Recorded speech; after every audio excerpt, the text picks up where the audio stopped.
Gracias por continuar con nosotros en esta jornada informativa relacionada con el Día de la Hepatitis y los diferentes problemas que conlleva. Ahora voy a platicar con la doctora Graciela Torres Mendoza. Gracias, doctora, por platicar nuevamente conmigo. Ahora en este día tan importante con esta enfermedad silenciosa que cobra tantas vidas. Platíqueme, por favor, sobre el síndrome metabólico y la hepatitis C. Primero que nada, ¿qué son? Y segundo, ¿cómo se detecta? Ok, bueno, ya como habían hablado, la hepatitis C es un problema a nivel mundial, 2.8% a nivel de la población mundial, y eso que tenemos es una enfermedad silenciosa, no se ha detectado, ¿no? Entonces la verdad es que esto va a ir creciendo. Y es muy importante hablar de la hepatitis C, o sea, su importancia es porque es una causa, junto como antes habíamos dicho, el síndrome metabólico o esteatohepatitis son las principales causas de cirrosis hepática y entonces hepatocarcinoma. Ahora, la hepatitis C, el problema es que se ha visto cada vez más que se está aunado, o sea, se ha visto que normalmente se asocia a enfermedades cardiovasculares y diabetes mellitus. Entonces tú dices, ¿qué es lo que está pasando? O sea, normalmente se han hecho estudios en donde haz de cuenta que el 50% de los pacientes con hepatitis C tienen grasa en el hígado, tienen esteatosis hepática. ¿Y por qué no lo tienen otro tipo de daños hepáticos? Por ejemplo, la hepatitis B no tiene tanta grasa en el hígado, esto es un 9%, hepatitis C casi el 50% de las personas tienen grasa en el hígado, entonces por eso se han estado viendo una asociación de lo que es el síndrome metabólico con lo que es la hepatitis C. Ok, y ya vi un poco de diferencias, hay 5 tipos de hepatitis, pero me gustaría justo recalcarlas. ¿Cuál es la diferencia, al menos entre las dos principales, la hepatitis B y la hepatitis C? ¿Qué distingue una de la otra? La hepatitis C, el modo de transmisión generalmente va a ser el mismo. Una de las características yo creo que es importante es que la evolución, por ejemplo, una hepatitis C, la hepatitis C y hepatitis B se transmiten por la sangre, ¿ok? Pero la hepatitis C, normalmente el que la adquiere va a tener una enfermedad crónica, difícilmente se va a curar solo. La hepatitis B, en cuanto la adquiere, ese paciente puede a los 6 meses depurar el virus y curarse totalmente sin ningún tratamiento. En la B. En la B, pero en la C normalmente no se cura en forma solo, y generalmente todos van a ir a una cronicidad. Entonces por eso es lo importante de las dos. ¿Cómo se trata la hepatitis C? La hepatitis C anteriormente teníamos medicamentos en donde teníamos una respuesta casi del 45%, y son medicamentos en donde había una aplicación que es el interferón pegilado y un medicamento que se llama ribavirina, pero normalmente estos pacientes no respondían y tenían una cantidad de efectos adversos muy importantes. Actualmente ya hay medicamentos que llegan a una curación total, y la hepatitis B, una vez que ese paciente que se fue a la cronicidad, normalmente una vez que inicia un tratamiento ya no se puede suspender el tratamiento, es indefinido.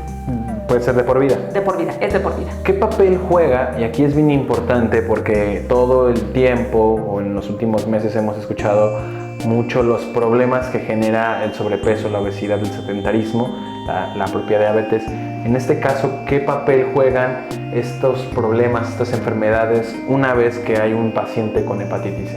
Ok, la hepatitis C, lo que empezó a llamar la atención es porque estos pacientes normalmente los pacientes con hepatitis C desarrollaban diabetes mellitus. Entonces se empezó a hacer una serie de estudios y hay varios tipos de hepatitis C, varios genotipos de hepatitis C.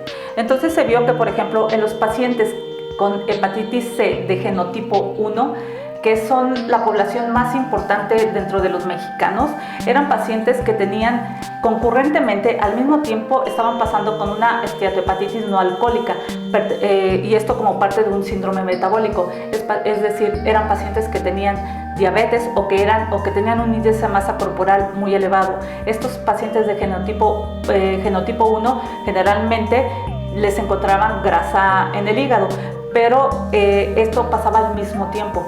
Pero había pacientes con genotipo 3, que es otro tipo de hepatitis C, que no tenían ningún factor como de síndrome metabólico, no eran obesos, no tenían dislipidemia, no tenían diabetes, y aún así tenían grasa en el hígado. Y ahí es cuando se empezó a ver que la hepatitis C en realidad juega un papel es la que impulsa a que se forme algo que se llama resistencia a la insulina.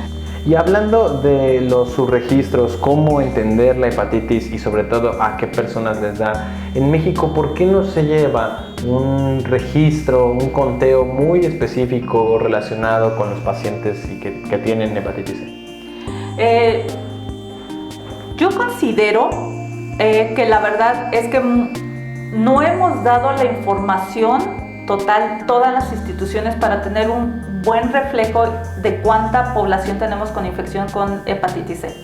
Creo que ese es uno de los factores más importantes y actualmente va a empezar a tomar esto de la hepatitis C un grupo. Ya no van a ser diferentes especialistas, sino todo se va a poner en un solo grupo.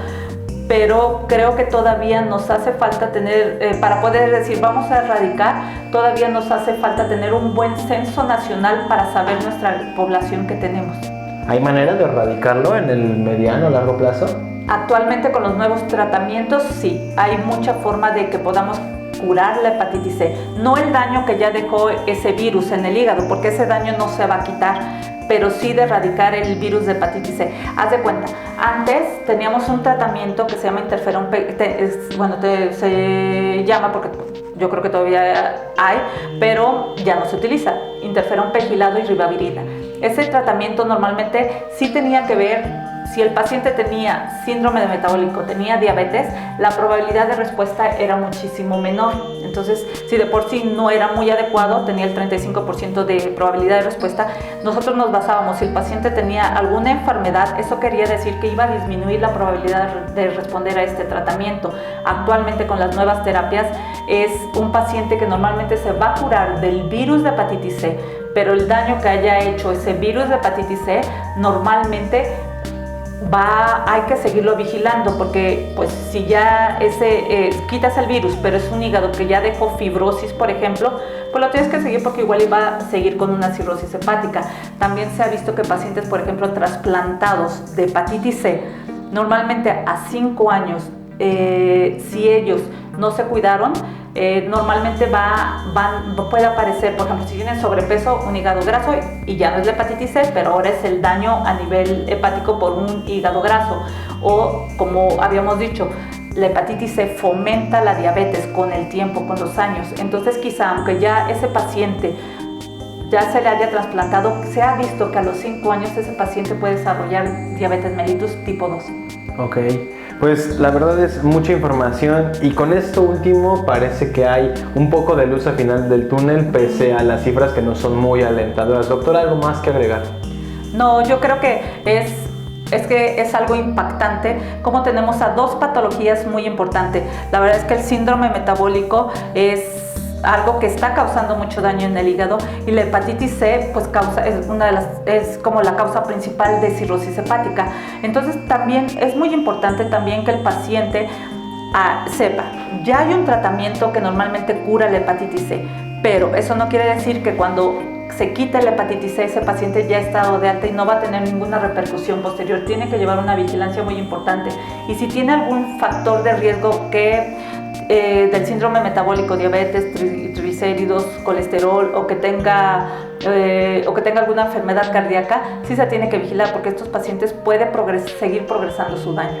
Entonces, ellos tienen que llevar tratamiento para esto. Y sobre todo debe de haber una revisión periódica, ¿no? Que es algo que nos falta mucho como sociedad. Para fomentar, sí. Yo creo que el hígado es un órgano que sí, algo muy prometedor, algo muy bueno ya hay tratamiento. Ahora, pues a cuidarse, ¿no? Y a seguirse revisando y estar buscándose. Si yo tengo factores de riesgo para una hepatitis C, pues me tengo que revisar, porque probablemente la tenga. Claro, pues muchas gracias, doctora. Fue la doctora Graciela Torres Mendoza, y nosotros seguimos con esta información. Te lo agradezco.